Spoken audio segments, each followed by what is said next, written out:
JJ Barnes, and this is Jonathan McKinney. Suddenly Blinded, nice to meet you. And you are joining us for another episode of Writing, Talking and Dog Walking. So today we're going to talk about something that actually came up for us in a work-related conversation we were having. We're calling this one Knowing Your Genre. Right. So, yeah. Understanding the concept that your audience or your reader is going to buy into when they choose to read your book or watch your movie. So for instance, if you are marketing something that you have written as, say, a fantasy book, and then you have in the middle of it a really grisly horror sort of death scene. Sure, yeah. Or you have a really, raunchy sex scene. Right. You are going to boot your audience out. Yeah, or at least some of them. Yeah. You might find some people are like, ooh, that's nice, but Yeah, but for them, you have to know it's basically the importance of knowing your genre so you can target your work successfully. Yeah. And the reason this came up for us is we were talking about films because we are going into production on a film that we have written. Right. You might have seen there's been a YouTube videos post about this quite a bit recently. It's called Hollowhood. Right. So we were talking about it, what genre our film is, because as I say, we want to market it correctly, we want to pitch it right, we want to know what beats we should or should not cover to fit into the genre properly. Yeah, so genre awareness, I suppose, is the thing we're looking for, because you might find your audience is actually more familiar with your genre than you are, and therefore they can see what you're doing too easily. We had a debate. The reason this sort of came up was, as I said, we were talking about Hollowhood. Mm-hmm. We then had a conversation about the film Alien. Right. So I said it's a sci-fi, right, and thriller and action, and he was very clear that it's horror.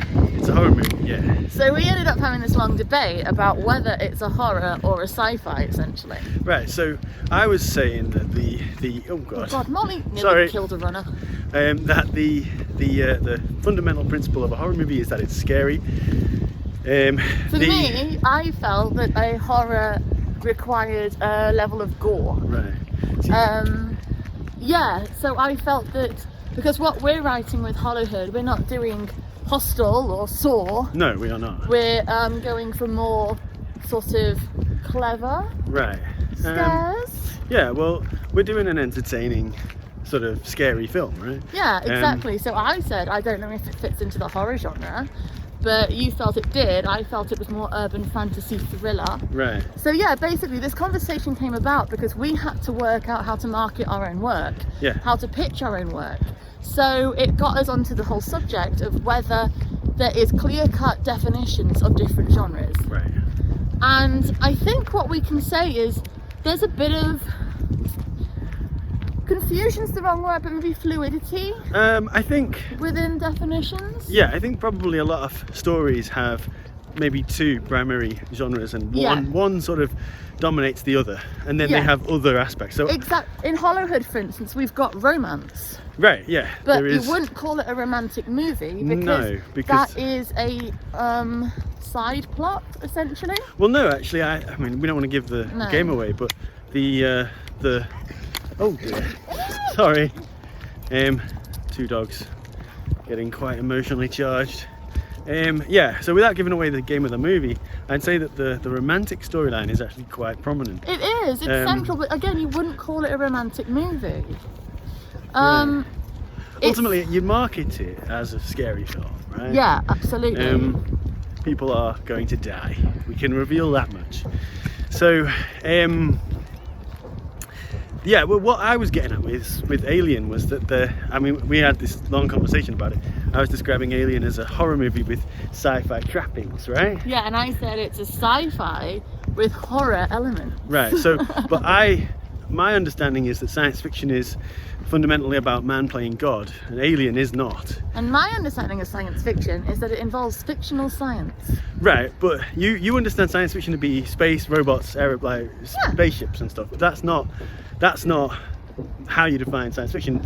Jurassic Park is science fiction. There are none of those things. Oh yeah, but not all sci-fi needs to have robots. Just if it has robots. Yeah, and although, we talked about. What? I say that robots are not fiction anymore. There are now robots. Right. I watch videos on the YouTubes. Right. Yeah, in 50 years' time, when everybody's got their own robots, Yeah. That they'll will be not like, count as science fiction is it anymore. science That'll be fiction to have a science. movie with a car in it? No. But once upon a time, it would have been. So I am. Well, it would have seemed like it, but it's not. Science fiction is, man playing God and the consequences of that.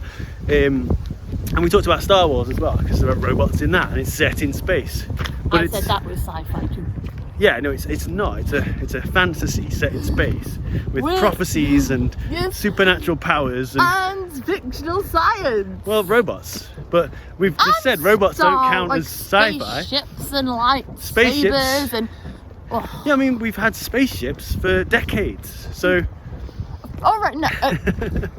I know what you're saying. There are aliens in weird makeup, and it feels like science fiction. But this is the good thing about this conversation is that it's really interesting. Actually. It is interesting, and especially when we're sort of framing it around the fact that we need to do it for our own work. Right. Like it makes it more real because we're like we want to do it well. And ultimately, isn't the place you arrive at with this conversation, I think, is that it's all right. We're just finding imperfect ways of defining things and describing things. And it's okay to cross genre, as we say. Our Hollowhood, I would say, I think we landed on urban fantasy horror. Yeah, urban fantasy horror. Yeah, I'd say so. As a the primary genre that this film will fit into. Right. But yeah, it's okay to be cross genre as long as you are aware what your audience will expect from that. Because if you go wildly off genre, you'll lose people. Yeah.